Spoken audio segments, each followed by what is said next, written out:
ప్రతినిధి నర్సంపేట మాజీ సర్పంచ్ చిలివేరు రజనీ భారతి గారు నర్సంపేట పట్టణంలోని మహిళా కార్యకర్తలతో కలిసి దేశ ప్రధాని ప్రపంచ దేశాల రథసారథి శ్రీ నరేంద్ర మోడీ గారి చిత్రపటానికి పాలాభిషేకం చేసి మిఠాయిలు పంచడం జరిగింది.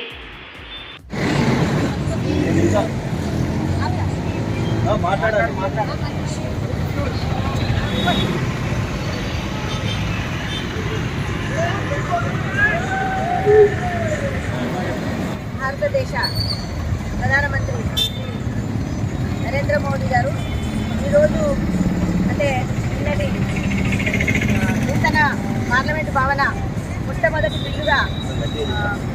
బిల్లుగా మహిళా చట్టసభలలో 33% మహిళా బిల్లు సమావేశంలో ప్రవేశపెట్టినందుకు, బిల్లు పాస్ చేసినందుకు మేము ఈ నర్సంపేట భారతీయ జనతా పార్టీ మహిళల తరఫున వారికి కృతజ్ఞతాభివందనాలు తెలియజేసుకుంటున్నాను.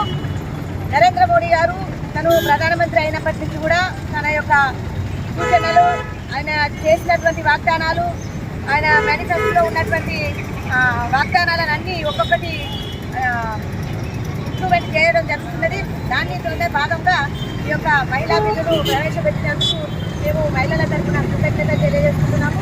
ఎందుకంటే మహిళలు గతంలో ఎన్నో రాజకీయ పార్టీలు అధికారంలోకి వచ్చినా కూడా గత ప్రభుత్వాలు, కాంగ్రెస్ ప్రభుత్వమే కానీ ఇంకా వేరే ప్రభుత్వాలే కానీ మహిళలపైన చిన్న చూపు చూపించడం జరిగింది. మహిళల మీద ఉన్న గౌరవంతో మహిళలంటే మోడీ గారికి అభిమానం, దాన్ని 30లో బిల్లును పాస్ చేయడం జరుగుతుంది. దీని మూలంగా ఇప్పుడు అసెంబ్లీ ఎక్కువగా ఉంటుంది, మహిళ ఎంపీ జరుగుతుంది. దీని మూలంగా మహిళలపై జరుగుతున్న అత్యాచారాల మీద కానీ, మహిళలకు ఉన్న మీద కానీ మన వాళ్ళ యొక్క అభిప్రాయాల మనస్పాపరచులకు ముందు పార్లమెంట్ రేపు అవుతుంది. అదేవిధంగా మోదీ గారి ఈనాడు ఇప్పుడు ఇది వారు చేస్తే మన ఇప్పుడు తెలంగాణ ప్రభుత్వంలో ఉన్నటువంటి ఆమె ఏమంటారంటే, నేను చేయబట్టే మోదీ గారు ఈ బిల్లు పెట్టిండ్రు అని అంటుంది. అది చెప్పుకోవడానికి సిగ్గుచేటు, అది కొంచెమైనా కూడా జ్ఞానం ఉండాలి. ఎందుకంటే మహిళా బిల్లును తెస్తామనేది మోదీ గారు ప్రధానమంత్రిగా ఉన్నప్పటి నుంచి ఆ ప్రాసెస్ జరుగుతూనే ఉన్నది. ఇప్పుడు కొత్తగా ఈమె వచ్చి ఏదో అక్కడ 4 గంటల పాటు అక్కడ ఢిల్లీలో ధర్నా చౌక్ అయ్యే ప్రాసెస్ కాదు, ఇది రోజులలో అయ్యేది కాదు, కొన్ని రోజుల కాంచి జరుగుతున్నటువంటి. ఆమె తను దోషిగా ఉండి లిక్కర్ దండాలో అరెస్ట్ అయితేనేమో అన్న భయంతో ఈ యొక్క తెలంగాణ ప్రజలని మభ్యపెట్టడానికి పక్కద్రోవ పట్టింది. ఆమె యొక్క ఆలోచన విధానానికి ప్రతి ఒక్క తెలంగాణ మహిళలందరూ ఆశ్చర్యపోతూ నవ్వుకుంటున్నారు. ఏంటిది ఈమె చేసింది అని అనేది. నువ్వు ఇక్కడ పార్లమెంట్లో చేసిందంటాను కదా, గత 9 సంవత్సరాల నుండి మీ నాన్న కేసీఆర్ గారు ముఖ్యమంత్రిగా ఉన్నారు. గత ఎన్నికలప్పుడు 9 సంవత్సరాల కిందటి మహిళలకి రిజర్వేషన్ కల్పించిండ్రు. ఎంతమంది మహిళలు ఎమ్మెల్యేలుగా ఉన్నారు, మంత్రులుగా. ఆయన స్థానిక సంస్థలలో కూడా పార్లమెంటులో వచ్చిన బిల్లు ప్రకారంగానే కూడా మాకు రిజర్వేషన్ ప్రాసెస్ అయ్యింది.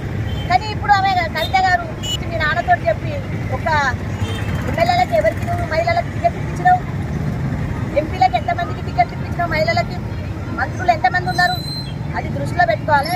దీన్ని మేము తీవ్రంగా ఖండిస్తున్నాం భారతీయ జనతా పార్టీ తరఫు నుంచి మహిళలమందరము. అదేవిధంగా ఇంకా మహిళలకి అన్ని విధాల సహకారం అందించడానికి నరేంద్ర మోదీ గారు ముందట ఉన్నారు. ఇందులో ఉన్నటువంటి శాఖల మంత్రి తను ఒక మన దళిత మహిళను, ఒక గిరిజన మహిళను రాష్ట్రపతిగా చేయడం జరిగింది.